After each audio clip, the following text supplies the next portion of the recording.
I do hope that you all are healthy and well, that your close ones and family are healthy and well, your communities. And I bring greetings from the reindeer herders of the Pan-Arctic region. To you, it may look as if I'm sitting in a car, and that is, in fact, entirely correct. I am currently at the Arctic coast, somewhat northwest of Alta in northern Norway. And I am inside the reindeer herding area. It's a bit windy today, so I will stay in the car, but show you a little bit of the scenery here. As you can see, there is a fjord stretching into the horizon here. And there are mountains on both sides. And just to say, this is on the left side here, on top of these mountains is Lahkonjarga reindeer herding district. This fjord we call Lahkovotna. And this reindeer herding district is very, very good. It's some of the best summer pastures that we have in the north of our region. And usually the reindeer will use this whole area, but the females and calves will tend to stay on top of these mountains, while bulls will come down more frequently, down all the way down to the ocean. And as you may know, there have been attempts to so-called modernize reindeer herding in the Sami area, where the focus has been on maximizing meat production, meaning that you change the way the herds are composed. So it means you have very few bulls these days. In the old days, we could have 40 up to 50% of bulls in a herd. Today, it's often 5, 10, maximum 15%. But that has also some implications, because when by public policy, one has changed the way we design our herds, it means that the areas down towards the sea here will not be used because we don't have bulls anymore. And that also means that we are losing our land, because without presence, we cannot uphold our rights. So this is an example of how the food sovereignty of Sami reindeer herders, in this case, have been altered, in that by changing our herds, we are also losing parts of the land. And since I'm here just now, I figured that was a good thing to show you. Coming back to today's agenda, we have presentations focusing on the outcomes of the Food System Survey Summit, the pre-summit, I mean. There's a focus on protected areas. We will go into agrochemicals and also an update from CBD and WIPO on intellectual property. And we will have a discussion more towards the end. But before we go into the agenda, I will invite Mina Setra, who's the Deputy Secretary General of the Indigenous Peoples Alliance of the Archipelago, and a member of the Dayak Bumbakan community in West Kalimantan in Indonesia, to have for us a cultural opening and invocation. Mina Setra, the floor is yours. Thank you, Andres. My name is Mina Setra. I'm from Dayak Pompang people from West Kalimantan, and I'm working with Indigenous Peoples Alliance of the Archipelago, or AMAN. In a minute, we will listen to a song, actually a song for a ritual called Hoho from Bawo Mataluo community in Nias, Sumatra. It's near Aceh. The community experienced devastating impact from tsunami in 2004. This song is singing by elders in the community. It is actually a ritual for an opening or for an assembly or a gathering. It aims to ask permissions and seek for blessings for the event.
Thank you, Mina, for this very fitting invocation of our meeting. We will then continue with our agenda, and the first item is a focus on the UN Food System Summit, and we have Myrna Cunningham to present, who is, as we remember, a member of the steering committee of the Food System Summit. So Myrna, please, the floor is yours. Thank you. Muchas gracias. Thank you. Thank you very much.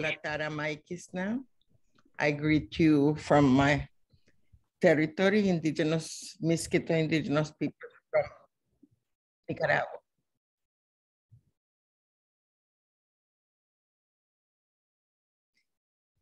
El 23 de septiembre se inauguró On la cumbre September 23rd, the UN Food System Summit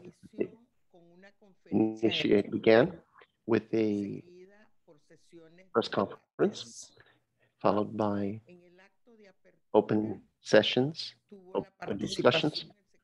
The opening ceremony was attended to by the UN Secretary General, the President of the General Assembly, 6 heads of state, government, and 4 representatives from different sectors.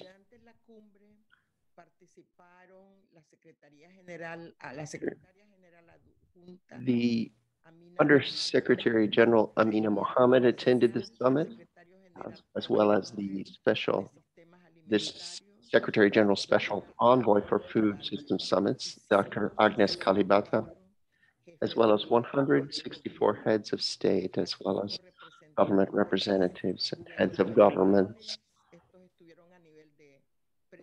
at the level of presidents, head of states, foreign ministers, and agricultural ministers, or people of similar position.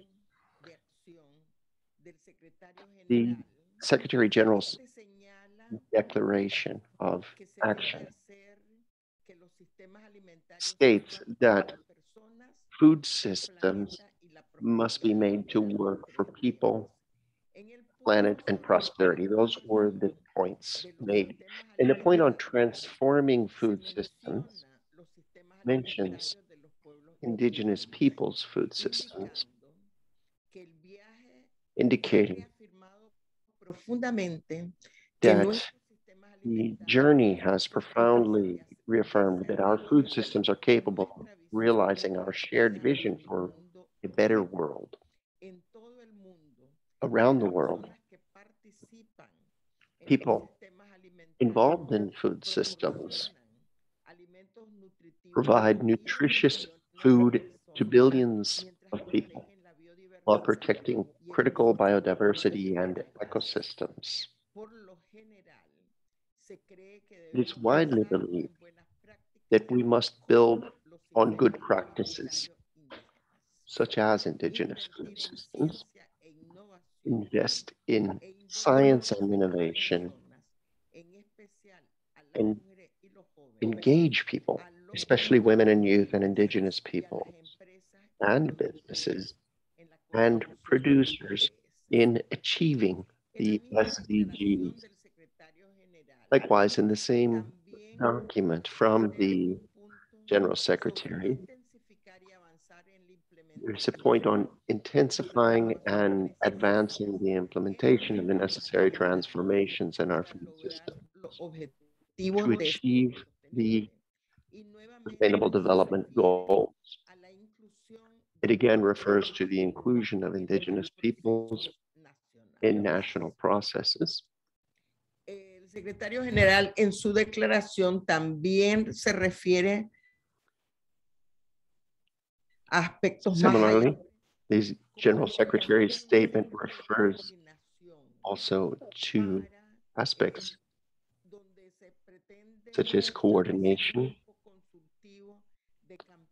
including the establishment of a consultative group with specific representations to advise the center, including indigenous peoples. He also made reference to national follow-ups with the participation of the UN resident coordinators' offices. There were 65 speeches by heads of state and government, and among the common points found in the speeches were extensive reference to human rights, food as a human right, consensus on the need for an urgent change in food production and consumption systems, the need for sustainable options, the recognition of the effects of climate change on agricultural production and fisheries, and how it affects food availability and access. The importance of allocating financial resources, and the importance of achieving zero hunger in order to reach and achieve the 17 SDGs. Very few interventions referred to indigenous people's food systems, and among the interventions were those that helped, that contributed to the creation of the coalition. And I mentioned Mexico, Canada, Finland, Norway, New Zealand, Spain, and the Dominican Republic.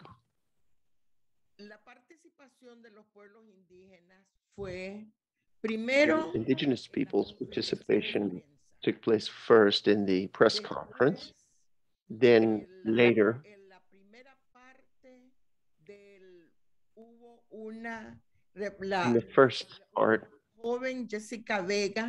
a young lady, Jessica Vega, represented the network of champions to begin the first session.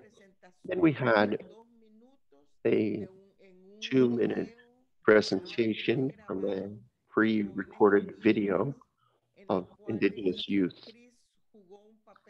Chris played an important role in that.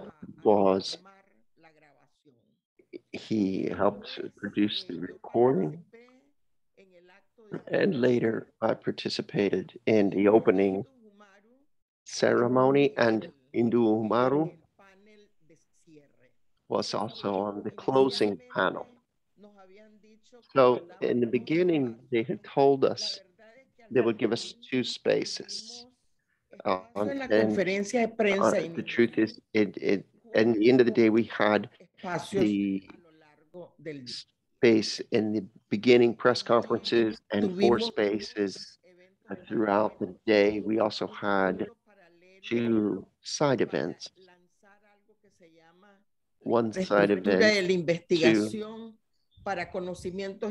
launch a research project for indigenous peoples. The idea is to have a clearinghouse of information on indigenous people's knowledge. Also, yesterday, another side event was held on food systems with the Permanent Forum, with the Indigenous Forum of Abya Yala, and the IFDA, also Vicky Dali-Corpus was there. It's the IFAD event, and also the event was moderated by Saul Vicente Vasquez. When the pre-summit coalitions emerged at the pre-summit in Rome, that we debated the need to form an indigenous peoples food systems forum or coalition, and it was agreed in the end to create this coalition with the objective of respecting, protecting, and including and recognizing indigenous peoples' food systems. And the creation of the coalition was announced. Also, de los pueblos indígenas de participar indigenous peoples' willingness to participate in the follow-up activities post-summit was announced. And this is my report on what happened during the Food Systems Summit. And my conclusion is I think we did achieve a change in the narrative with a lot of reference to human rights, a lot of reference to the right to food. And throughout all of the different presentations, we were able to set forth our different perspectives that we have picked up through all of our preparatory discussions. So that concludes my report. Thank you very much. I'll stop here. Thank you, Myrna. We will have time for questions. I see that Andrea has raised her hand. I will give the floor to you, Andrea, first, and then we continue. Thank you very much, Myrna. I think that despite all the frustrations that we had in this process, we were able to insist over and over again to be listened to, at least. What will come of it in the long run, we have to see. One important achievement in this process was, as a result of the global consultation of Indigenous peoples, we formed this independent forum that we will be able to continue to share with each other as Indigenous peoples, whether or not the proposals that we made, the formation of the coalition, etc., whether it actually has concrete results. I think together, everybody who's here achieved a space for our independent dialogue on food sovereignty, which we will keep going. I have just a couple of questions. One that came in the chat. Where can we access the final declaration from the Food Summit? Is there something available now? And the second is, if anybody participating in this dialogue wants to be part of the Coalition on Indigenous Peoples Food Summit, which is our Indigenous Peoples Food Systems, which will be made up of states and Indigenous peoples talking together, how can they do that? Is there a focal point where they can contact for more information of how to participate going forward in some of these outcomes? Thank you. Yeah. I will invite Myrna to respond to that, yeah. But we will take one or two more questions. Se Chi Yen had asked for the floor. The floor is yours.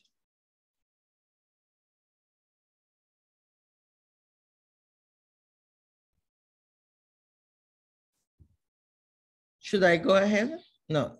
Se Chi Yen. Okay. No question.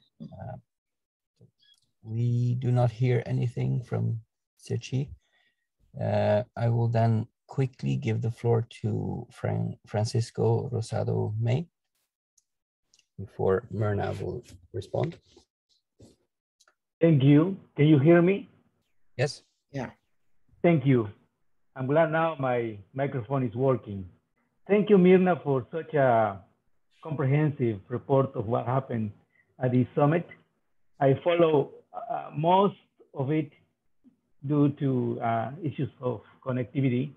I couldn't hear the final declaration. In any event, I agree with you regarding the change of the narrative, the emphasis on human rights, but I would like to present an argument that at least drove my interest and participation, as well as others, in the proposal of creating the coalition. And that is that in the narrative, most people are talking about recognizing and establishing conditions for preservation of indigenous food systems. Well, at the coalition, we have added another component, which we think it's very significant, it's critical, and it shouldn't be left behind. And that is that we also have not only to do the previously mentioned recognition and conditions for preservation of indigenous food systems, but also to create conditions for the expression of the high potential that is still in the ways of learning and constructing knowledge amongst indigenous people. In other words, anybody who's watching the recent publications about the involvement of indigenous peoples in these discussions can easily conclude that in the eyes of non-indigenous researchers, it is okay and finding ways of learning the knowledge that is already in indigenous people's food system. But there is no talking about promoting the potential that indigenous peoples have in enhancing and innovating those indigenous food systems. If we do not move to that level, we will be easily wiped out because the other way of knowledge that is dominating is not indigenous. I hope I'm transmitting clearly what I'm trying to say. Thank you for giving me the floor. Yeah, thank you, Francisco. So I will give the floor to Myrna to respond on the access to the declaration and the possibilities to join this new forum. And perhaps if you have a short comment on the learning among indigenous peoples and renewing our food systems on our own premises. Myrna, please. Yes, thank you. And there's on the where there is there's a whole page on the summit where you can find all of the information. I can resend it to all of the participants. Maybe I can send it to Chris and he can share it. I don't know if Dennis is on the call, he can help share the page of the summit where you can find all the information. And there is a section where you can also identify coalitions and commitments, because everybody that made a commitment can also include it into that page. So there's the information. On the coalition, we have until now, I would say, a concept note of the coalition that was used to put it into that page. But I would say until now, the work will begin on defining there are some goals of the objectives of the coalition, and one of the objectives is to share, but one of the objectives also is related with what Francisco was mentioning, that is there's I would say a discussion on co-creation or creation of knowledge. So, but yes, it's included in one of the objectives of the coalition. But I would say that until now, we have only agreed on creating the coalition. And we have only agreed that it should have joint governance between member states and indigenous peoples from the 7th sociocultural region.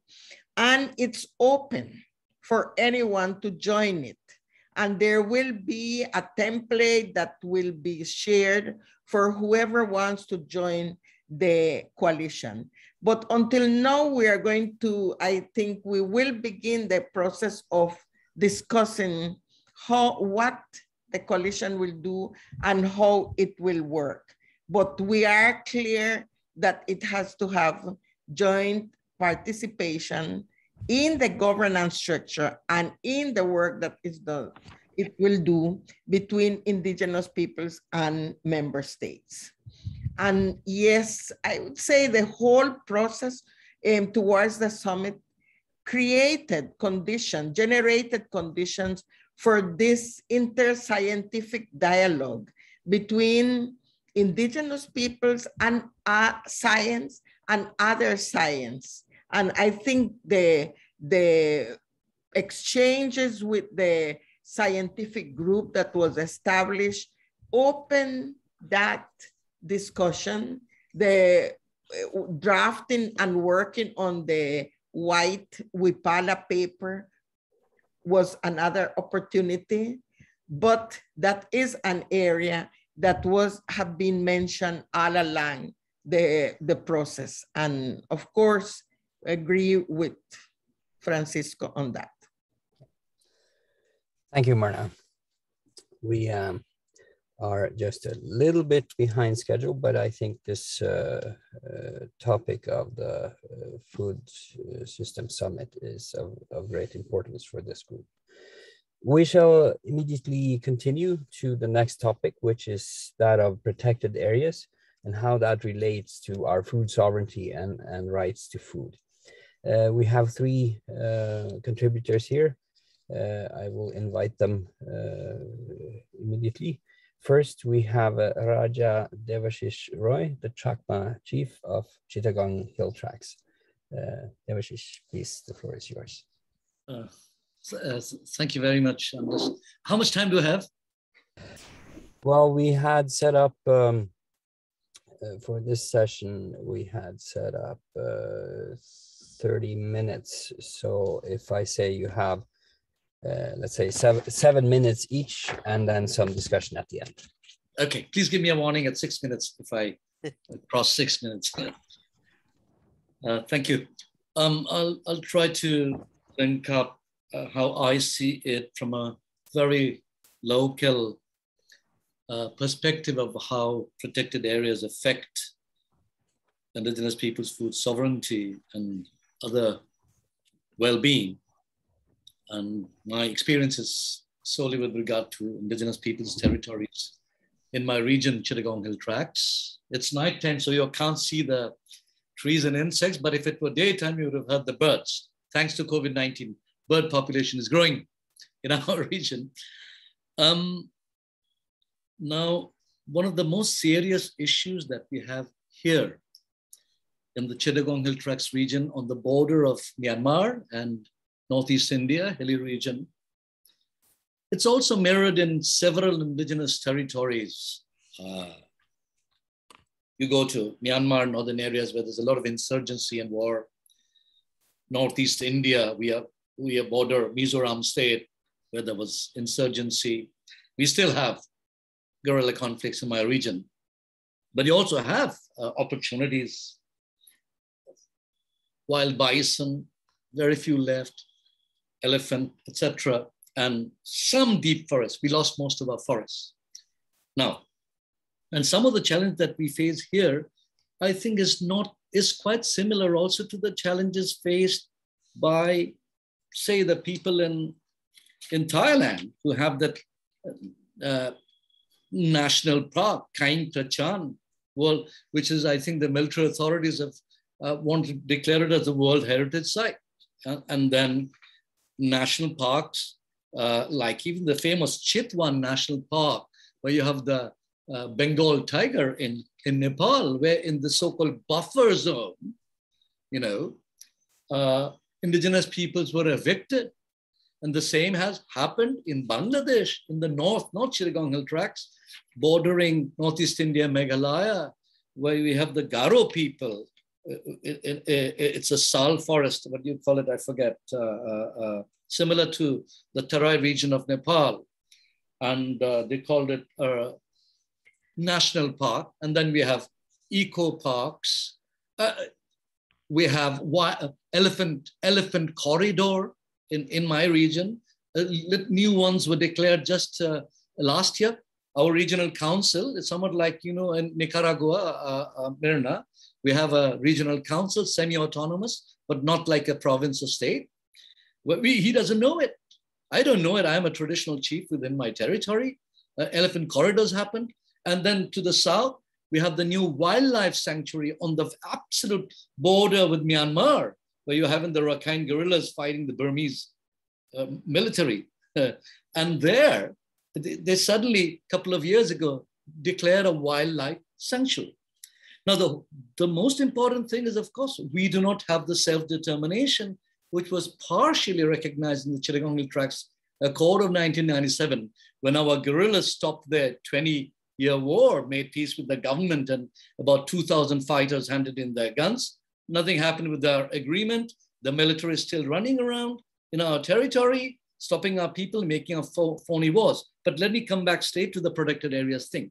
Now, the way this happens here, now it varies to a little bit superficially in Thailand, superficially in Nepal, a little bit I'm familiar with some parts of Malaysia, but ultimately it's that eminent domain doctrine of the state points its finger at one place and calls this a forest reserve or a national park or even a community conserved area.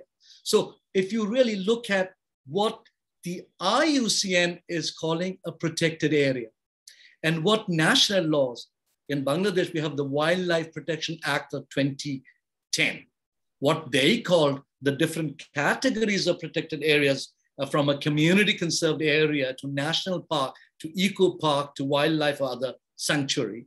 Now that is where you see the whole problem is that the laws are created by the nation state where we live in. And indigenous peoples in most of these territories, some of us have a little bit of consultative prerogative, like our regional council can advise the government of Bangladesh on legislation.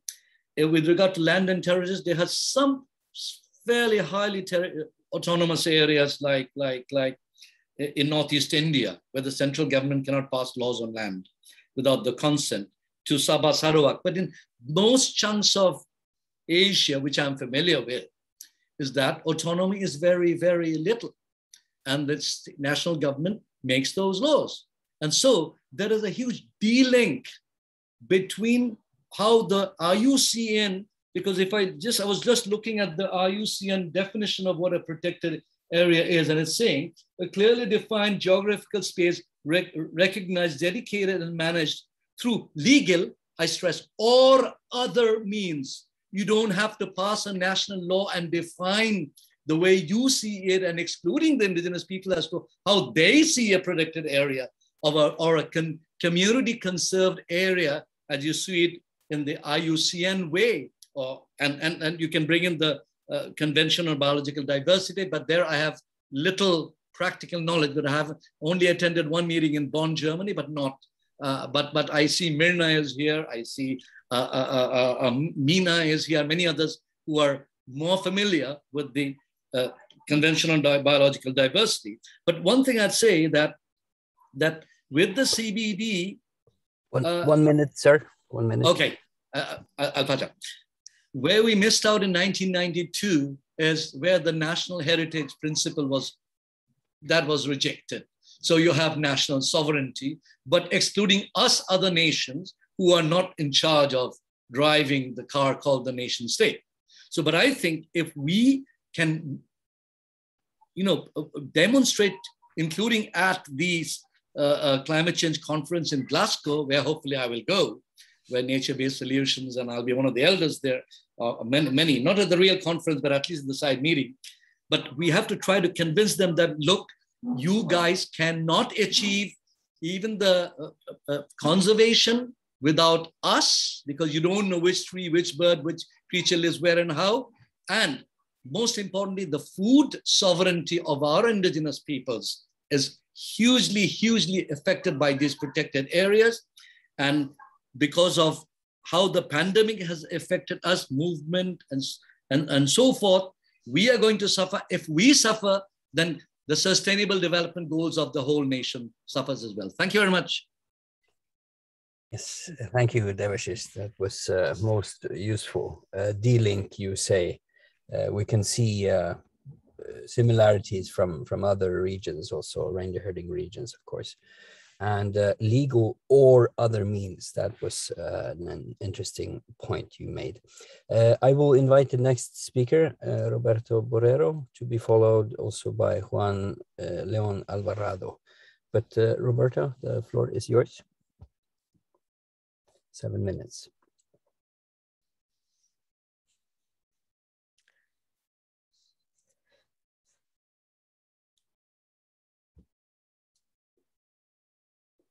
Greetings, everyone. Taigwe, Ituno, Kena, Tiaono, Diri, Mukaro, Agoibana, Oriken, Taino Daka. I just wanted to extend my greetings to everyone, wherever you may be and whatever time zone you're in.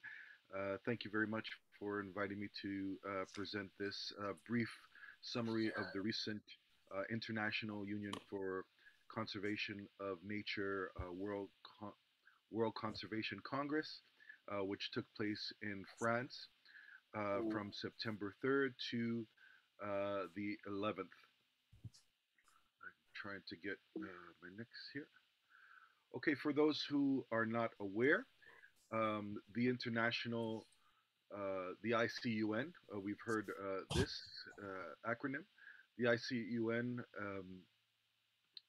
is officially known as the International Union for the Conservation of Nature and Natural Resources. It's an international organization working in the field of conservation and sustainable use of natural resources. It has many projects that it's involved in: data, analysis, research, field projects, advocacy, etc. And its mission is to influence, encourage, and assist societies throughout the world to conserve nature and to ensure that any use of natural resources is equitable and ecologically sustainable. This is their definition, just providing some information. Now, the ICUN does not really take a real public face. It's more involved in influencing the actions of governments, which is why it's important for us to be aware of the actions of this body. So it's influencing the action of governments, businesses, and other stakeholders by providing information, advice, building partnerships. So it's probably best known to the public through its publishing of the ICUN Red List of Threatened Species, which it promotes worldwide. Hey, Roberto, sorry to interrupt you, but one of our interpreters is having a little trouble hearing you. Are you able to speak a little bit closer to the mic? Yeah, I'll try to speak up a little bit. There you go. That sounds good. Okay. Yep. All right, I apologize about that. Thank you. The ICUN has a membership of over 1,400 governmental and non-governmental organizations. About 16,000 scientists and experts participate in the work of the ICUN, and it employs about 1,000 full-time staff in 50 countries. It also has observer and consultative status at the UN, and it plays a role in the implementation of several international conventions on nature and biological diversity. Again, well, this is important why we should be really following what's happening. So on September 3rd, the ICUN hosted this World Summit of Indigenous Peoples and Nature that was organized by the member Indigenous Peoples organizations for the body. And it sought to bring together various representatives to work on an agenda, a plan that could be put forth. And so they developed at this summit a global indigenous agenda for the governance of indigenous lands, territories, waters, and coastal seas and natural resources. And they called upon the global community to support them. What I'll do is I'll place a link to that global agenda into the chat when I'm done speaking. And I'll do that for some of the other documents that I'm going to be just briefly speaking about here. So this global agenda presents some of the priority outcomes and actions that the summit participants identified, and that they will contribute to as Indigenous Peoples member organizations of the IUCN. So the summit, the World Conference, Conservation Conference, also produced what they called Marseille Manifesto, and the manifesto aims to capture some of the key messages that are globally and currently relevant and which relate to the Congress proceedings, including notable commitments and announcements that emerged from the conference events. So, one thing that's important for us as Indigenous peoples was that the ICUN committed to supporting and prioritizing the implementation of that first IUCN Global Indigenous Agenda, and they also will follow up on that as recommended in the outcome document of that event. Uh, during the proceedings of the Congress, there's a number of motions that are presented and voted on by the members. Again, you have to be a member to be able to vote on these motions, and these motions set the agenda moving ahead for their work. That Congress is supposed to take place every 4 years, and within that time, they do work following up on their motions and other work via what they call commissions. And so this is another area that it's important for Indigenous peoples to be involved in those commissions to see how they're following up on the motions. So there was over 100 motions presented at this Congress, and you can see right here the motions that were presented that directly impact Indigenous peoples. Just to give you, some, 1 minute, sir. 1 minute. just to give you some idea of what took place there. All these are available online. You can check it out there. And so where I'll end here is that what was important at this particular Congress was that one, this was the first one where the separate category of Indigenous peoples membership really came into process. Also, in 2018, they had since added a counselor, an Indigenous counselor, to their mechanism, and that's Ramiro Batsin of Guatemala, who also works with the Convention on Biological Diversity process. And also, something to note here is that this program for the ICUN really provides for the active participation of Indigenous peoples within the union's objectives. And finally, the ICUN's Director General himself, after the Summit of Indigenous Peoples, also stated that the ICUN's global goals to protect the earth and conservation and conserve biodiversity cannot succeed without the leadership, support, and partnership of Indigenous peoples. So with that, these are kind of the outcomes, and I'll turn it over to Juan Leon, who kind of gives some more context on why some of this is important and some of his thoughts on how the ICUN's agenda really moves into this idea of protected areas. Thank you. Thank you very much, Juan Leon. The floor is yours.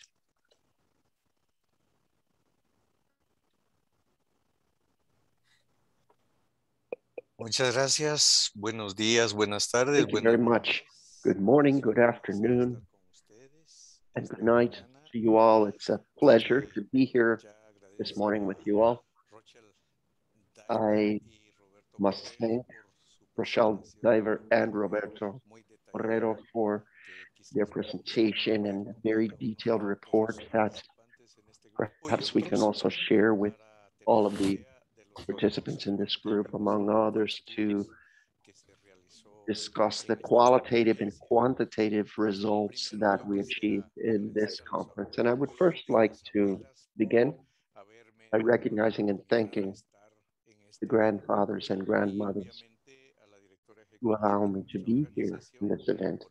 And also, I thank our executive director of our organization for granting me this space. I would like to talk about all of the advocacy work that IITC did with our indigenous brothers and sisters participating in this Congress,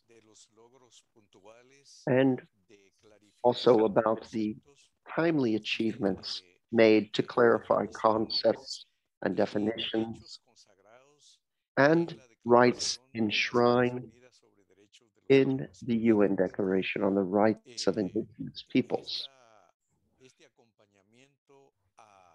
This accompaniment with all of the international community that met in Marseille really helped us firm up the concepts related to indigenous peoples. This concept has been discussed. There was noise made for a while about this issue of local communities, which is a concept that no one really understands. So I really think that this advocacy and lobbying work by IITC, the International Indian Treaty Council, has begun to bear its first fruit. As we see in the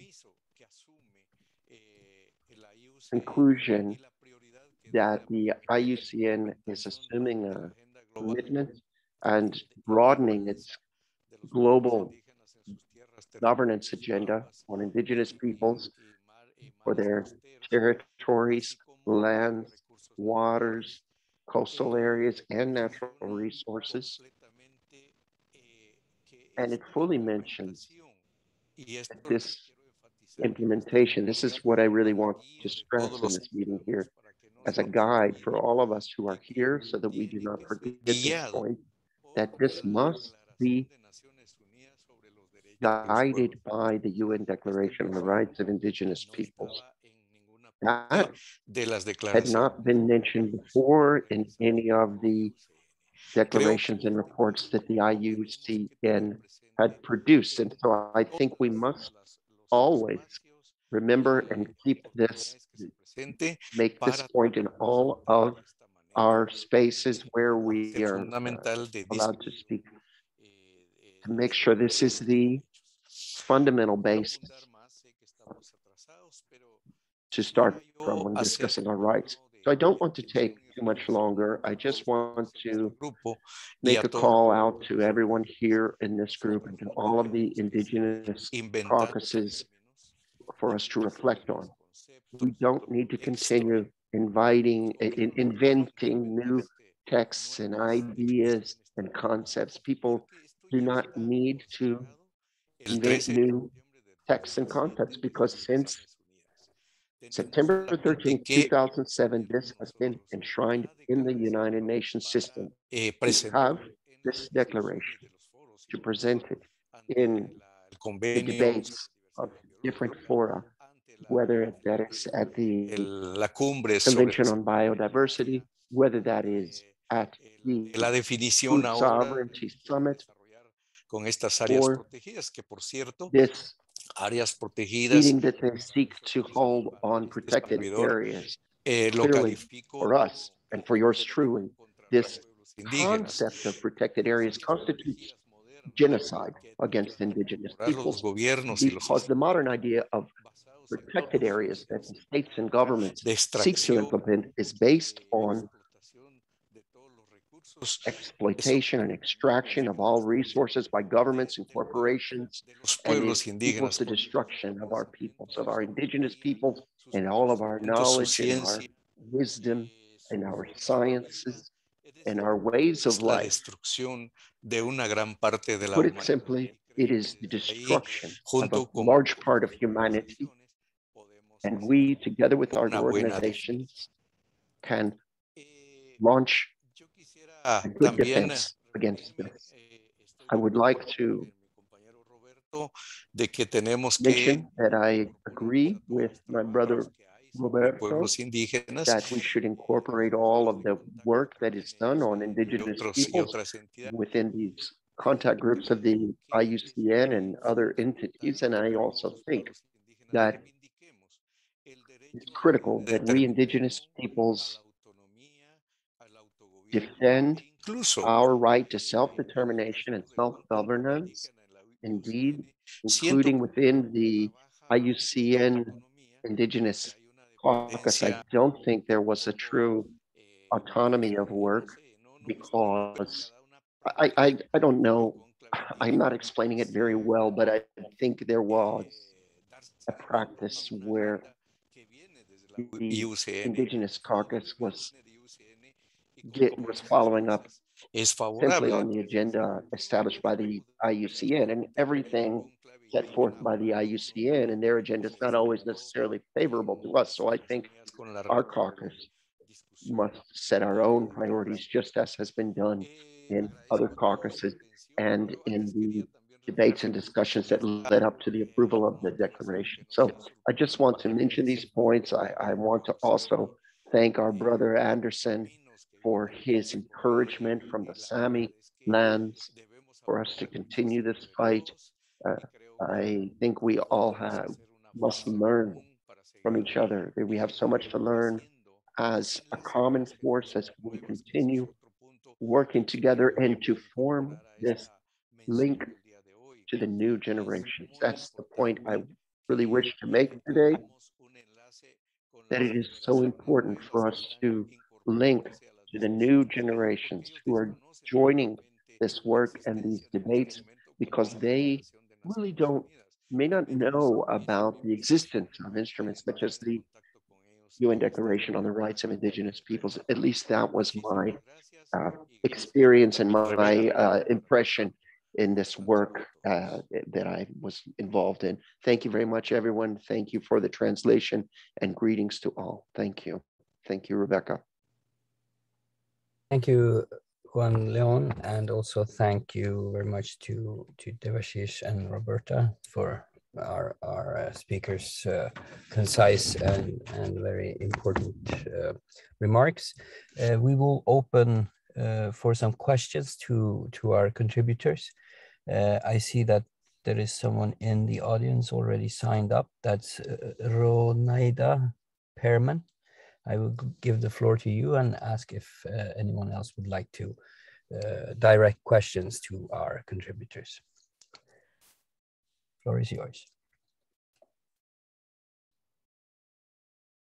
Sorry, my hand went up in error, but I don't have a specific question, but I'd just like to say, as the presenter before, but not the presenter, person that just spoke a while ago, yes, we the younger generation are very interested in learning from our elders, and we're hoping with your work and guidance, we will be able to continue the tremendous work that we've been doing for our people. Thank you.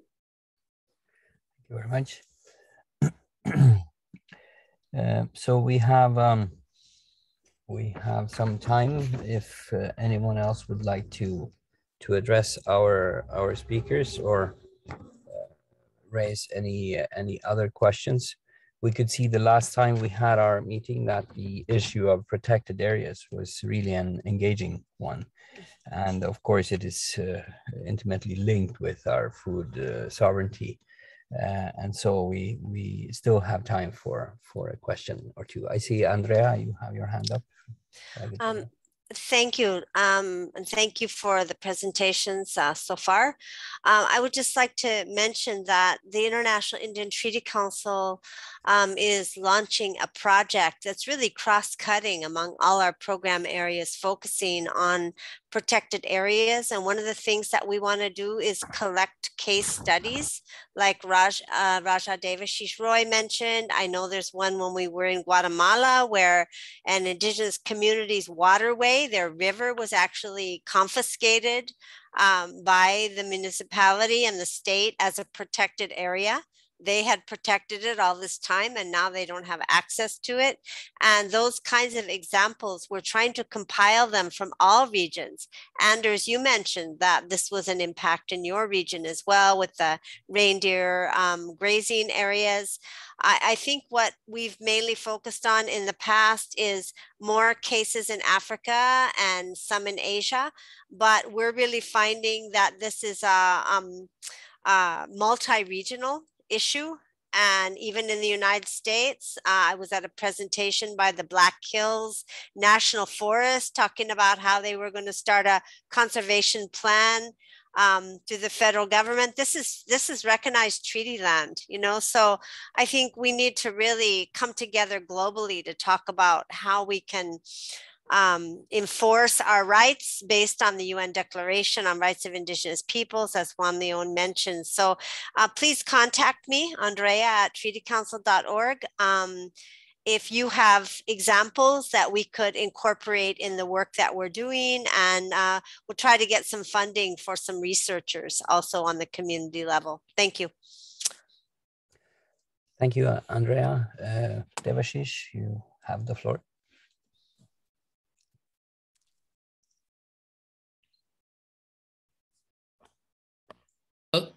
Thank you very much. I just wanted to expand the issue of the D-Link I mentioned, and it includes IUCN and I would think also the Convention on Biological Diversity and perhaps UNFCCC as well. Now, I give the example of Bangladesh government, and by accident of history, I was actually the state minister of the National Ministry of Environment and Forest. So I could see it from the perspective of a bureaucrat or a policymaker as well. And where I went to this UNFCCC as an indigenous activist as well, raising 2 flags. Now, the thing is that in countries like Bangladesh, where governance is a serious issue, and I'm sure you can say the same for many countries also, other parts of the world, Southeast Asia or Africa or even Latin America, where what does the government delegation do? They go and give a presentation, both at IUCN and at CBD, and say, this percentage of our territory is now called a community conserved area, a national park, an eco park, an elephant corridor, and all that. But what is inside that signboard in front of the territory? You go inside. In Bangladesh, in my region, we have a saying, if it's a forest reserve, you can bet it's got just grasslands, and there are no trees, not much biodiversity. And if it's indigenous people's territory, you can bet it has more biodiversity, more greenery. So can countries like Bangladesh, what they do is, it's a territorial game between different departments of the government. So including the forest department is the foremost. So they get control over huge territories by calling them different protected areas. But what they do is they evict the indigenous peoples and exclude the indigenous peoples. And as I was saying earlier, they don't know anything about how to conserve nature and biodiversity, especially animals and birds. So we have to understand the way CBD does its work. The IUCN even has and so how then can we expose the fraud perpetuated by several governments with regard to protected areas and forest reserves and all that, where they are excluding indigenous peoples, but also not achieving the targets which are globally set, like Bangladesh or every country, by such and such year, we will have such and such percentage, 30%, 17% as in that earlier CBD goal as a protected area, blah, blah, blah. So I think we really have to look deeper at the international processes where we can enable the international monitoring mechanism to look beyond, and I'm using the word fraud sometimes. Okay, it may not be always fraud, but it's sheer inefficiency in actually, telling the international body what they actually are doing within the countries where they exclude and violate the rights of indigenous peoples and are harmful for biodiversity and food sovereignty and food security. Thank you. Thank you for your patience. Thank you, Devashish. That was a strong statement, and I will go very far in agreeing with your points as seen from the Arctic region and the perspective of World Reindeer Herders. I think we need to continue with our agenda, going into the next item, that of agrochemicals and indigenous food sovereignty. And we had set up 3 speakers. I don't know if Paco is here. Rochelle Diver was going to speak, but I believe she has a problem with an ice storm of all things in Minnesota. And we have Andrea. But first I give the floor to Paco, and we will allow for 5 minutes so we can have 1 or 2 questions after. Paco, the floor is yours.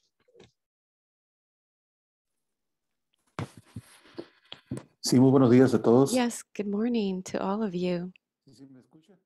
Can you hear me? Bueno. Muy buenos días a todos. Good morning to everybody.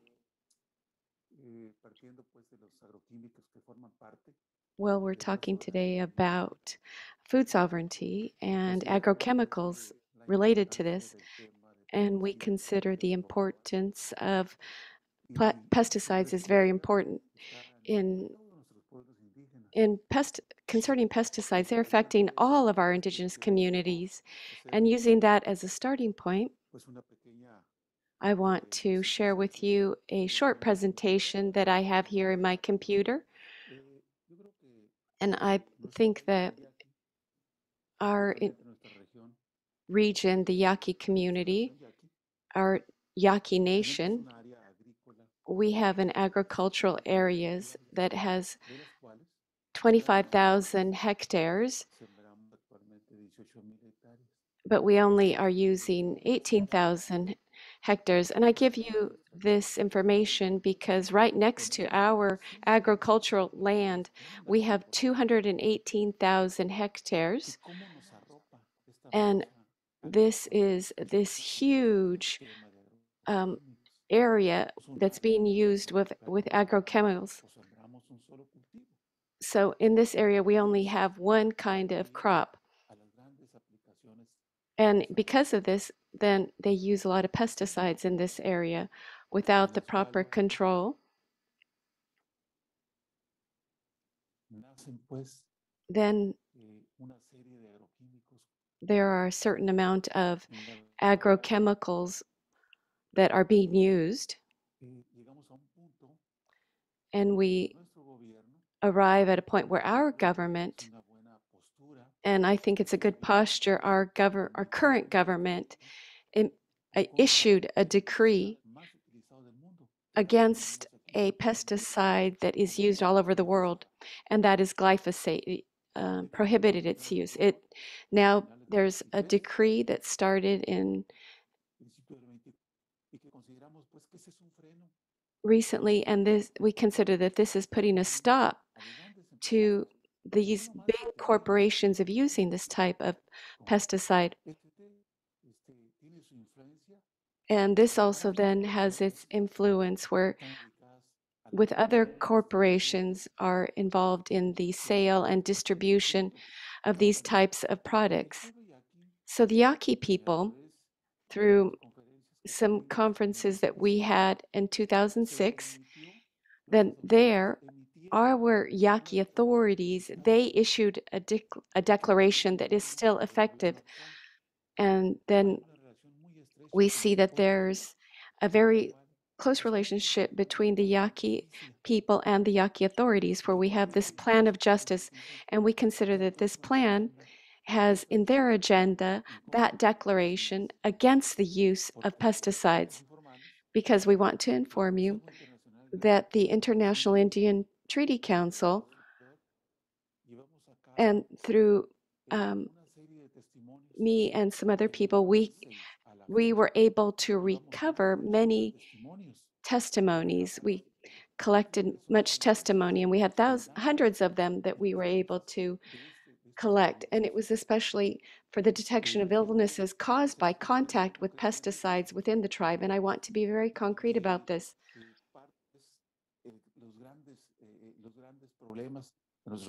Some of the big problems that we have as indigenous peoples has to do with agrochemicals. And this is very tied to food sovereignty. And we as an organization here at with the Yaqui people, what are we doing to lower that rate of incidence of use of pesticide? Well, we've started with foundations, and like during the pandemic, we are working with our organization. We're doing our own farming for our own self-use of our foods. And this is an ancestral practice that we have as Indigenous peoples. And within our organization, we are having our own gardens and such. And I think within our communities, if we do not have the basic things that we should produce within our own parcels and our own backyards and our homes, we need to produce something practical that we can use for our own personal use. And we think that it is important not to use pesticides. But that way, if we don't use pesticides, we'll have healthier food, we'll have food right at our disposal at a lower cost. So this is something that we have always encouraged. We have this problem of pesticides, but we also have an alternative. We have our own backyard gardens. This is something that I just wanted to quickly share with you. It's been a great pleasure to hear all the work that you are doing as different organizations, and IITC is leading in many ways, and we are very tied as Indigenous peoples, as organizations. And there I end my presentation. And a big greeting, warm greeting to all of you. Thank you. Thank you very much, Paco. I will also give the floor to Andrea. I just wanted to mention that I could see on the list of attendees that we also have at least one sister from the Arctic, Bridget Larocque with the Arctic Athabascan Council. I mentioned that specifically because in the Arctic Council is also a working group focusing on the aggregation of toxins in food chains, the AMAP working group. So perhaps if Bridget or even myself could offer some comment after, that would be interesting, because agrochemicals is one thing, but the aggregation of damaging substances in the food chains, in the Arctic at least, has been much in focus. Well, let me then introduce or give the floor to Andrea to continue on the topic, please. Thank you very much. And I will do my best to be brief as well. This was an issue that was raised at our last meeting of this International Indigenous Peoples Forum on Food Sovereignty, is the issue of pesticides and agrochemicals. And I think we can go on discussing at future meetings.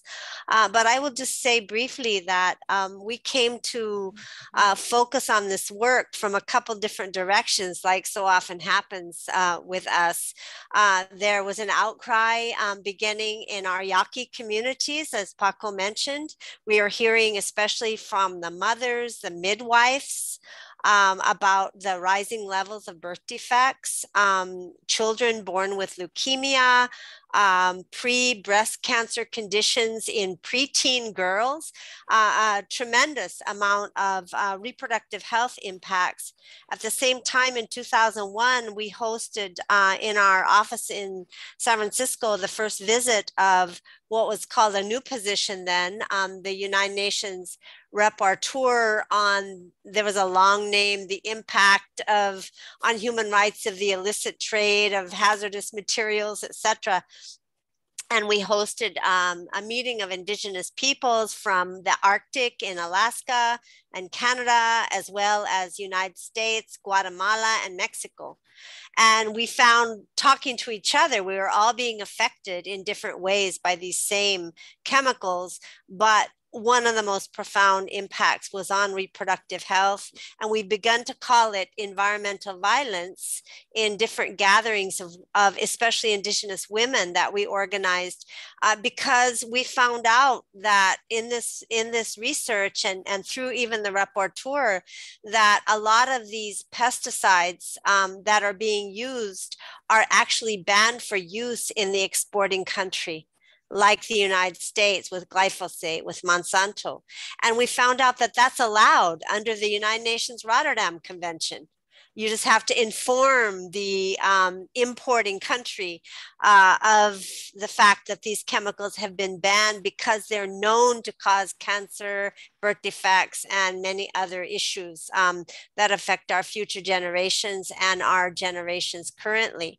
And we began to work at the Stockholm Convention and understand from some of the Arctic indigenous peoples that these chemicals travel to the north and they radically affect not just the food chain, but the reproductive capacity of indigenous peoples because they travel through the environment. So it really is another global issue that we've been able to come together with and get attention at the United Nations. And thanks to the efforts of Paco Villegas, Angel Valencia, and others, we've been able to take community testimonies, many of whom document children with extreme birth defects, as well as cancers, leukemia, etc., to bodies at the United Nations, the UN Permanent Forum on Indigenous Issues, the Committee on Elimination of Racial Discrimination, which identified this practice as environmental racism, banning pesticides in your own country, but still exporting them to indigenous peoples and other communities in what they call third world or developing countries, but also to the UN Committee on the Rights of the Child in 2015 when they were reviewing the human rights compliance of Mexico. And they actually identified a new right based on our testimonies, which is called environmental health. Which they considered to be protected under the UN Convention on the Rights of the Child. So I just wanted to mention that and just say the importance of community testimonies have really put this issue on the map as a human rights issue. There are scientific studies that back up the impact, especially on the developing fetus and young children. But the most important thing is the engagement of the communities, and not just our Yaqui communities, but also others that have begun to look at this as a human rights violation, the use of these banned pesticides. So with that, I would really welcome someone from the Arctic to talk about this. Arctic indigenous peoples have really been in the forefront of this work, as well as those like our Yaqui Nation that are at the site of application because of the way these things travel. I know Rochelle was going to talk about our work at the Stockholm Convention and also what we're doing, which we really need more support on, is to change the UN FAO Code of Conduct on pesticides, which does impact this import and export of banned pesticides, so that we can add in that code of conduct the Article 29 right in the UN Declaration upholding free, prior, informed consent before toxic chemicals and other hazardous materials are used in the lands of indigenous peoples. That's what Article 29 of the UN Declaration states. And we've been pushing for UN FAO to change their code of conduct on pesticides, and we will continue working on that, and I hope others will join us in this fight. Thank you so much. Joko Tasia. Andrea. Thank you, Andrea. Before we take a question or two, I would just like to ask if Rochelle made it to our meeting. I don't think she did. That's why maybe we can come back to looking at the UN chemical treaties in a further meeting. But I did want to mention that. And I know the Arctic representatives have been very involved in the Stockholm Convention, which is set up to prohibit the use of chemicals, including many pesticides. Thank you. Thank you. Well, I will open the floor for any questions to our speakers. Let me say that we can, of course, also come back, in the interest of time, we can come back to some of the work being undertaken in the Arctic Council to see if that is also of use for this topic. I don't know if Bridget would like to make a comment, but I would welcome that suitable. But I see we don't have any specific questions. So I wonder if we then should perhaps move to our next agenda point, as we are just slightly behind schedule. That is okay for all. If anyone should come up with a question, we can allow it under the open discussion. Excuse me, I put in the chat how to contact us for interest in the International Indigenous Women's Network on Reproductive Health and Environmental Violence. We plan to have our next international gathering in Nicaragua, hosted by Myrna Cunningham's community there, as soon as gatherings are possible again, and also how to contact Paco and others working on the pesticide issue for more information. Thank you. Okay, thank you very much. Then we proceed to our next agenda, which is an update concerning the World Intellectual Property Organization and the Convention on Biodiversity. I will invite Frank to take the floor first for 7 minutes. I will remind you when 6 of them are gone, if you don't mind. After which we will have June Lorenzo also speak. I will also take this opportunity to mention that this Monday, we are, as a part of one of the projects in the Arctic Council, the Association of World Rangerhoods is co-hosting a seminar on the intellectual property rights of indigenous peoples in the Arctic, together with WIPO online. And I do believe it would be open for other attendees. We can check that out. But without further ado, please, Frank, the floor is yours. Thank you, Anders. Welcome to everybody. I appreciate good morning, good afternoon, good evening, good night, wherever you may be, and on this call. It's good to see people's faces today, and it's good to hear their voices. I appreciate all of the comments that come from everyone, and the whole idea of the multiple ways of indigenous peoples, of how we approach the creator, and yet we have the same heart, the same soul as we do these things. It really is it's what gives us the strength to work in all these multiple UN fora that are where they're making decisions and doing things that have a great deal of impact on our peoples. The one that I'm here to talk about today specifically is the World Intellectual Properties Organization. I've been attending that on behalf of the National Congress of American Indians for a number of years now. And we just recently held the what was called the Intergovernmental Council number 41, IGC 41. That was held on August 30th and 31st. On the 2 days prior to that, we held an Indigenous caucus. We've been supported through the Secretariat of WIPO to have funding so that we have translation, and we have support services for documents and organizational work through the Secretariat, funded through DOSIP as well. And so we end up being our caucus meetings, actually, I believe, were just about as long, if not longer, than the actual meetings this year at WIPO, because although it was scheduled to be initially they thought it would be an in-person meeting for 4 or 5 days. As it turned out, it was virtual, and then it turned into about an hour and just shy of 2 hours the first day, and about an hour the second day. So the actual sessions were fairly short. The principal item that occurred this year on the agenda, other than there was because we have not been able to meet in person, and because there's been a big discussion in this area as well as in other UN fora about not wanting to make decisions unless people can actually be in person for the discussions. No final decisions are being made. There's been other, logistical type of issues that are decided.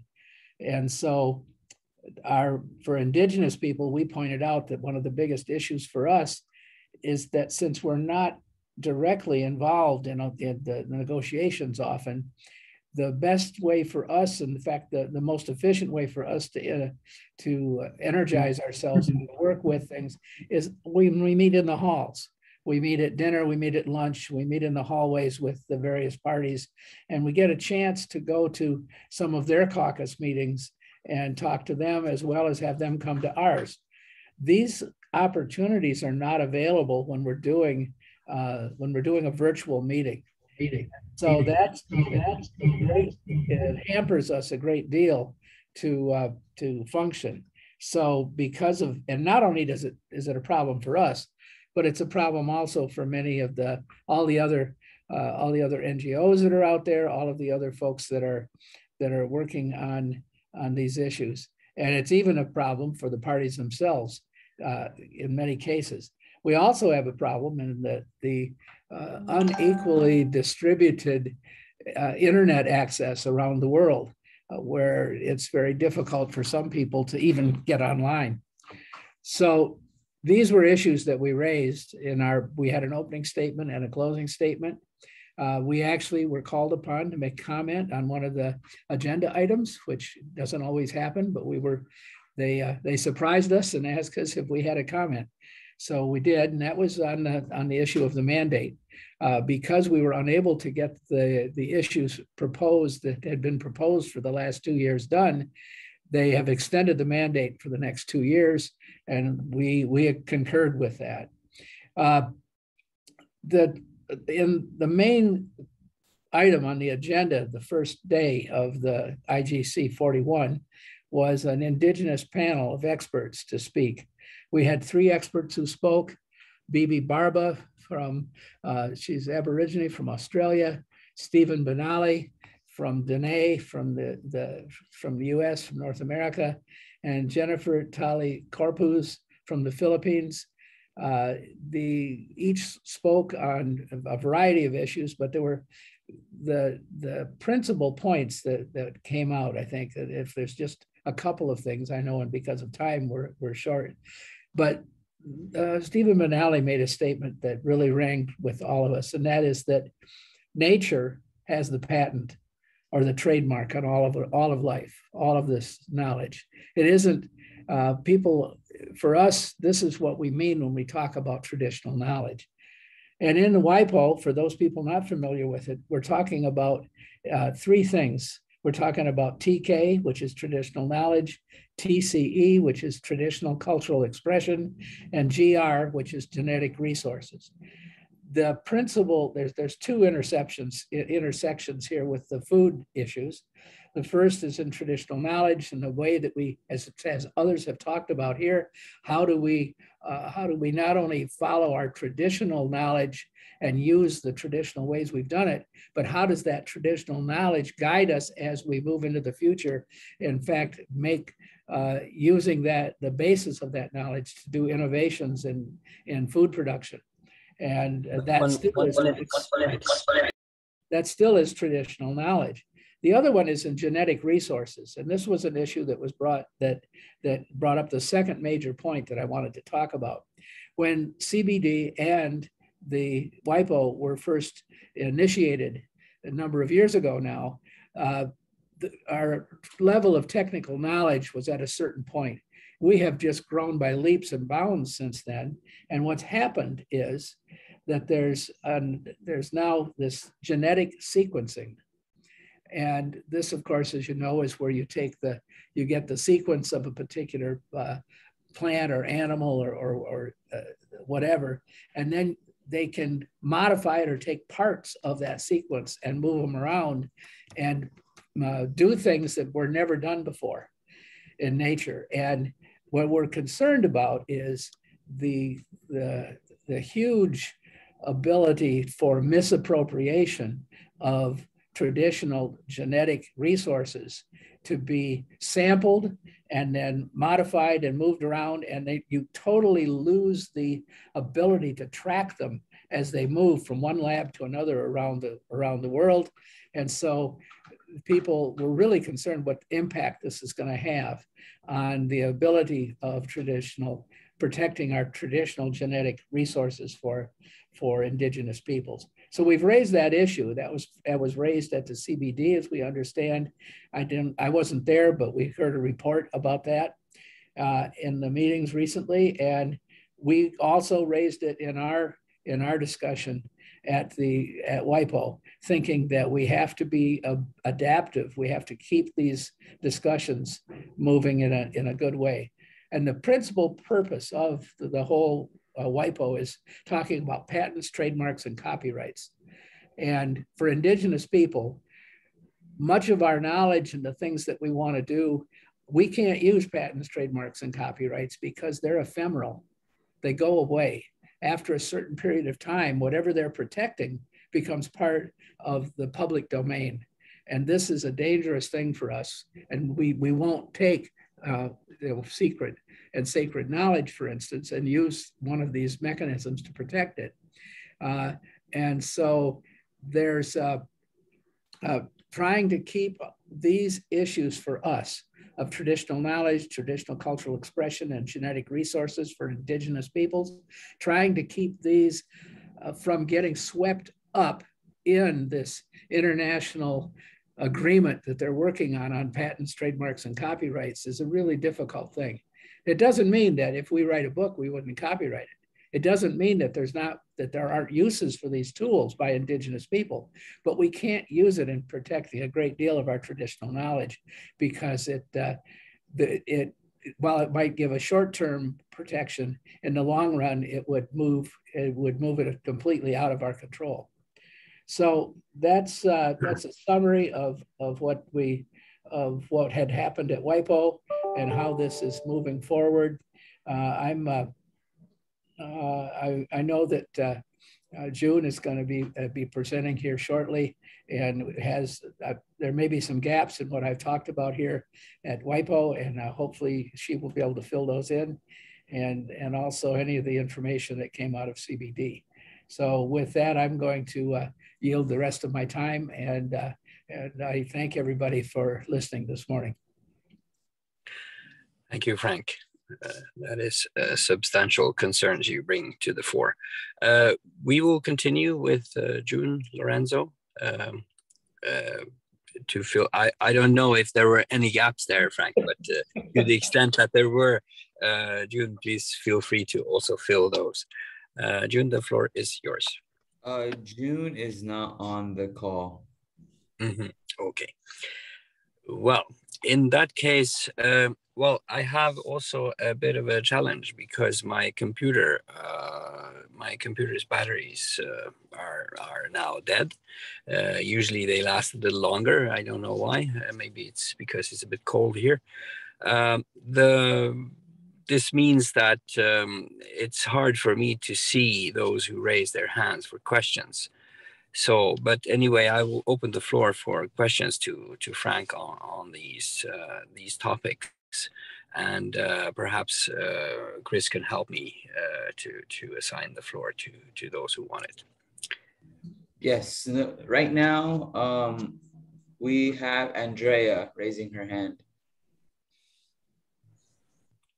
Thank you very much. I just wanted to say that June let us know she was going to try to make it work out, but she had an event in her community today that was cultural and ceremonial. She had to participate, but I will just say briefly, and maybe Frank can go into this more. I think one of the areas why this issue is so relevant to this discussion is the same reason that we try to participate in the WIPO meetings is the impact on our traditional seeds and the genetic modification of seeds, but not only seeds, fish and animals and other sacred beings that they're modifying in that way. And this has been one of the issues we've really been dealing with on the food sovereignty is the issue of the genetic modification and the introduction of those kinds of seeds.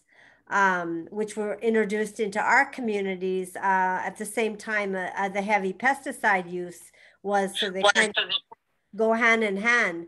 through what's called the Green Revolution in Rio Yaqui and in Mexico.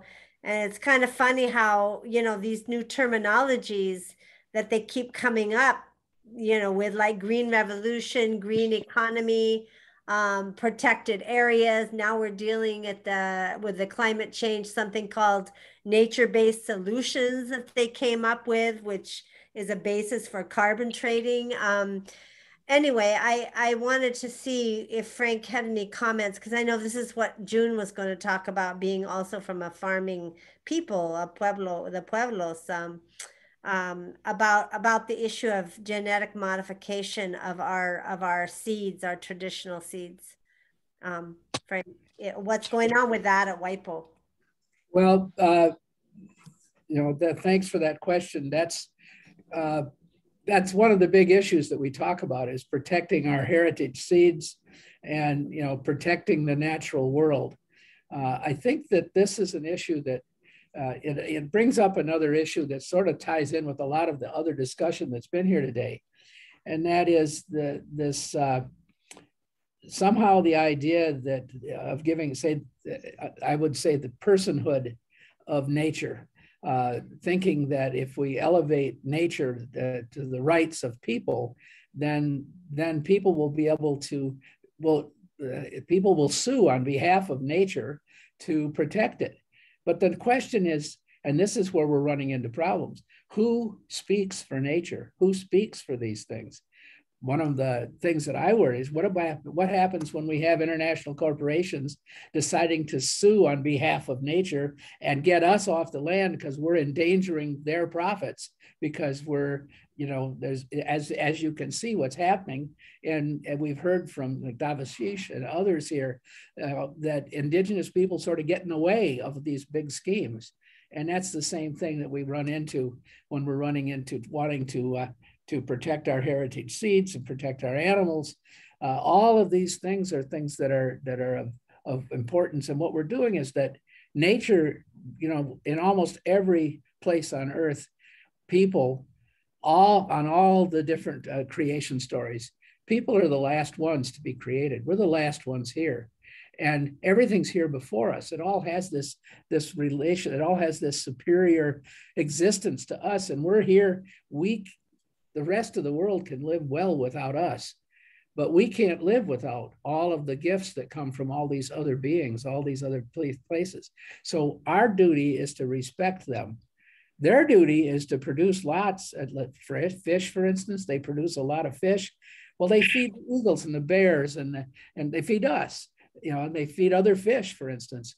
But that's part of their sacred duty. Our sacred duty is to protect them so that they can do their sacred duty.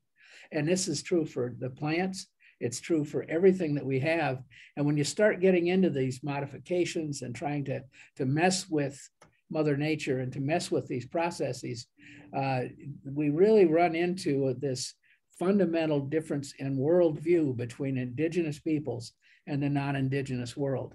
And so we're seeing through this whole idea about protected areas, for instance, and protected area that they're wanting to, they think that we're in the way somehow, when actually our relationship with the land has helped the land be what the land is today.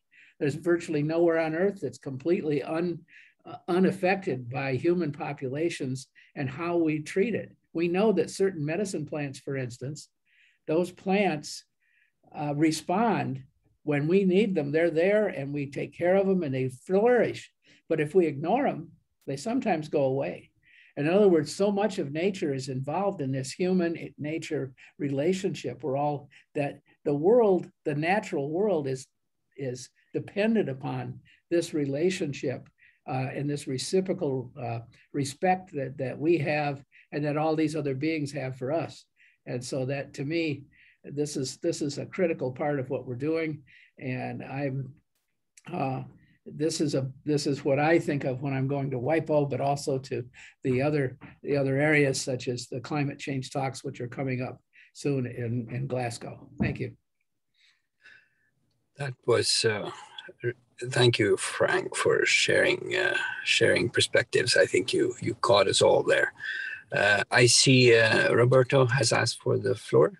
And also I wanted to just, while I'm not an expert in this, I do understand that when we look at the backdrop of WIPO in particular, there's the issue of states, meaning there are some states who are less inclined to let's say, be prominent in protecting intellectual property rights. So China, delicately put. one of them. So delicately put. Yeah. So that's also complicating, I guess, the whole picture. But please, Roberto. Yes, thank you. I don't have a question. It's more of a comment, just following up on what Elder Frank has shared. I thank you, Frank, for bringing up this idea of the rights of nature, because I think that there's been a movement among some indigenous peoples to embrace this concept, but I still have never heard how the answer to the question, how they explain that, or who's going to be speaking for the rights of nature. And so that's really important that we keep emphasizing that as people delve down and go down that particular rabbit hole of the rights of nature. The other thing that I wanted to mention that I didn't get a chance to share in my presentation was there's another initiative that's happening that really needs to be on the radar of indigenous peoples around the world, which is the Leaders Pledge for Nature, also known as the 3030 agenda. And ICUN had expressed support for this, and there seems to be a lot of support for this in the CBD, and it will probably move into the UNFCCC as well. But this is the idea that the government leaders are saying that the earth we should be protecting at least 30% of the world's wilderness by 3030.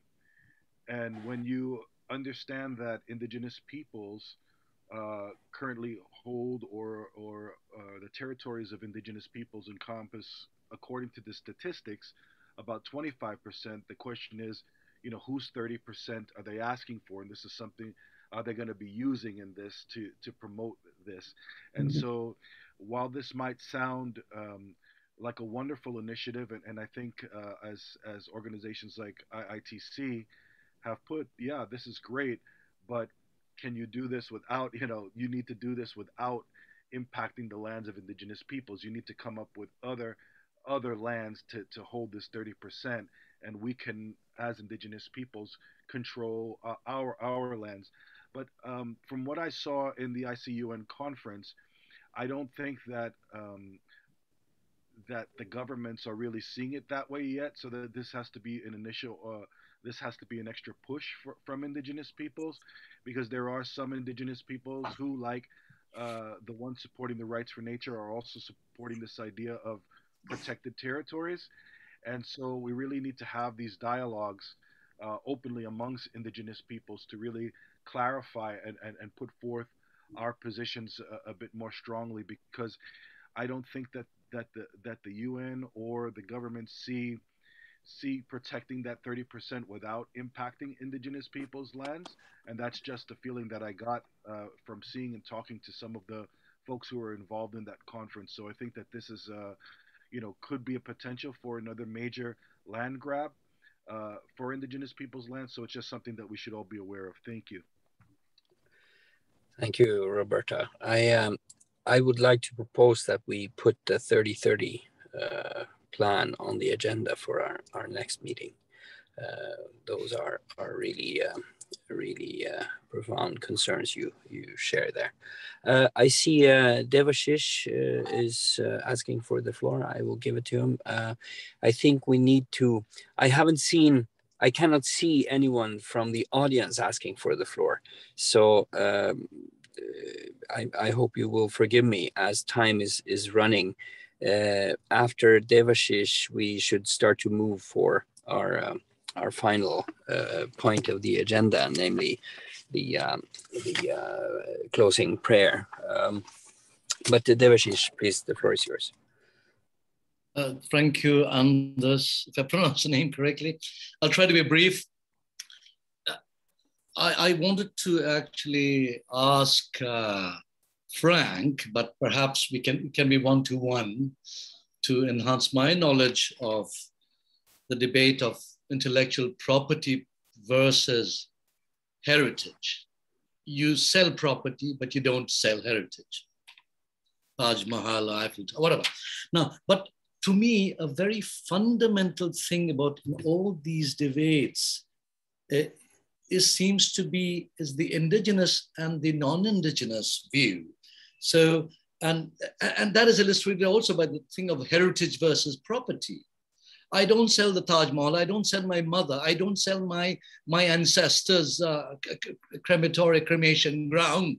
So the whole thing of title to land, which was even done in Philippines, I don't know, it was Guatemala or Bolivia, but there was a land titling project. But the whole question is that if you can protect something which is inalienable, unsellable, then it is not a property. Therefore, nobody can go and register it as a property, whether intellectual or land or anything else, because the whole thing of first comes, first basis is somebody goes to the American continent and so-called discovered it. We all know that, Columbus and all that. And to show how ridiculous it was, Chandra Roy Hendrickson and a few others in the 1990s boarded a boat off the coast of Netherlands, went on the English Channel or whatever sea it was, landed in Netherlands and said, we discover Europe for the indigenous peoples. It shows you how ridiculous it is. So my point is that can we really sort of challenge it from a very, very philosophical, whatever basis of how they treat our intellectual property, how they treat our lands and territories? Because in our Stingray, we have it, that the Nicaraguan state, you know, our Stingray people, you know, predate the Nicaraguan state. Here. Therefore, the Nicaraguan state cannot, you know, extinguish the rights of our Stingray people. I was there with Mirna. We went in a helicopter. So I think some of these things we have to challenge it from the point of view of the concept and tell them, look, you can't go on doing this. And we have climate change. This, if you guys don't get us and our, you know, what we contribute to biodiversity and everything else, and your sustainable goals, then you're not going to get anywhere. And that's why they recognized it in Rio in 1992. Now it's somehow we are not, you know, given a seat to speak in many of these forums, but I'm really glad, Frank, I learned a lot from you that you guys are, and Jennifer Corpus and all are doing at the WIPO. Thank you. Oh, yes. So I am a little bit worried because we are now out of time very quickly. I see Andrea has raised her hand. I will allow for that, but we need to also find a time, I hope, for a next gathering of our international forum. But I will give the floor to Andrea and hope you can address that issue. And after which I will then give the floor to Anpo Jensen and our closing prayer. Andrea, please. Thank you. And I appreciate all the comments in the chat saying, like me, how much I appreciate this conversation. And I love the information being shared, all of which directly affects our food sovereignty. And I was going to suggest, as Anders said, that topics for our next discussion can be this 30 by 30 plan. Also what was raised today regarding building the involvement of Indigenous youth in continuing our food sovereignty work. Other topics might come up as well, but I thought it would be really good time to give a report on the climate change talks and how those directly impact our food sovereignty. And I know we're going to have a very interesting discussion. They're funding 28 traditional knowledge holders, including some of those that are on this call today, to have a dialogue among themselves, all 7 regions, about what we're doing on the ground, including with our food sovereignty and our traditional methods and knowledge of protecting our lands and food resources.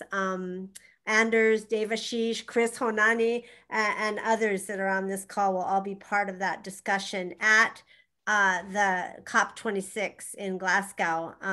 So if we could schedule after maybe the climate talks to give a report back from that. I'm suggesting Saturday, the 20th of November, maybe for our next meeting. And of course, if people have other topics besides the ones that were suggested here today that I named, we can, and also I think there wants to be more discussion, and maybe Saul Vicente can help us with that, on a project to change the FAO code of conduct on pesticides to include free, prior, informed consent of indigenous peoples.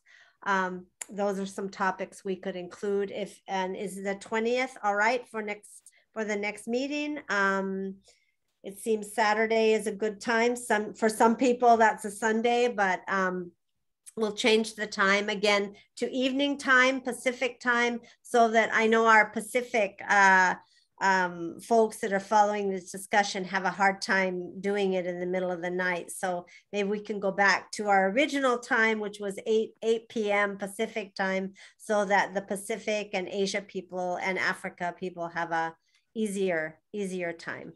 So that's my suggestion, and for some topics based on the conversation today and requests for more information on other areas and discussion. So thank you very much, and I'll turn the floor back over to you for the closing, and just thank everybody for their wonderful contributions today. Thank you.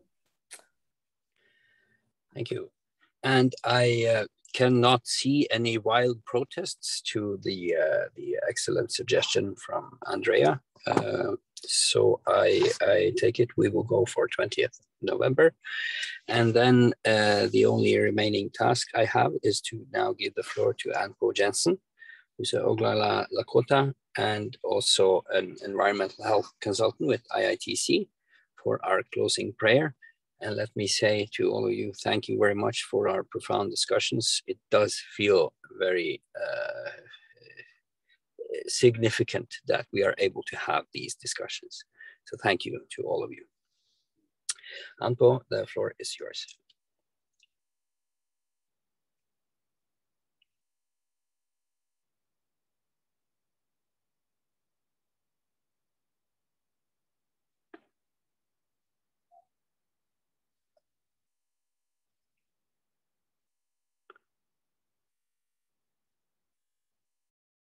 Ampo, are you there? I see you there, but you need to unmute your mic.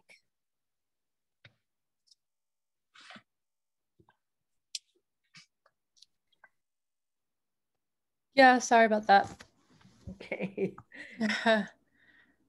Let's see you too. Do you have your video? There you are. Okay. All right.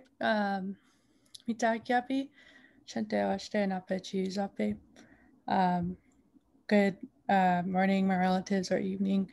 I just wanted to, I guess, do the closing remarks or prayer in Lakota.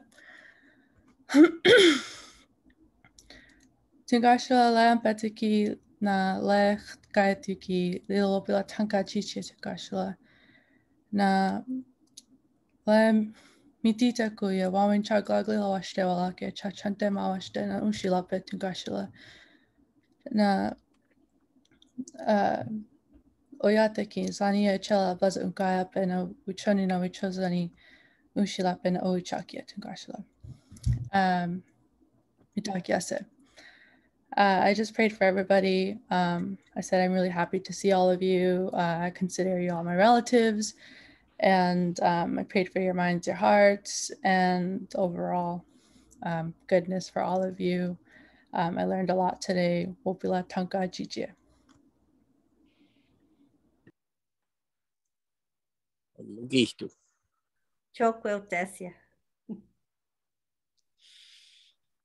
Okay. Well, then we say goodbye. This is a view of the Sami area for you. Some of the reindeer herding areas up north. Hope you come see us someday. And thank you to everyone. Thank you, everyone. Bye-bye. Thank you. Bye. Thank you. Thank you to our interpreters too. Thank you. Oh, Yes, yeah, all the interpreters. Yeah, thank you to all the interpreters and to everybody that could join us today. And my apologies to the interpreters for speaking so fast. Yes, Andrea, we can get a copy of this, whatever is it, video, whatever is the YouTube, whatever. Yes, Chris will post it.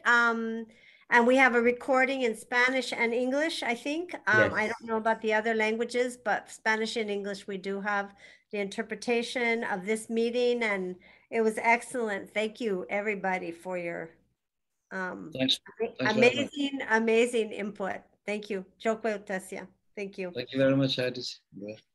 Thank you. I will be now closing the Zoom. Thank you, Chris.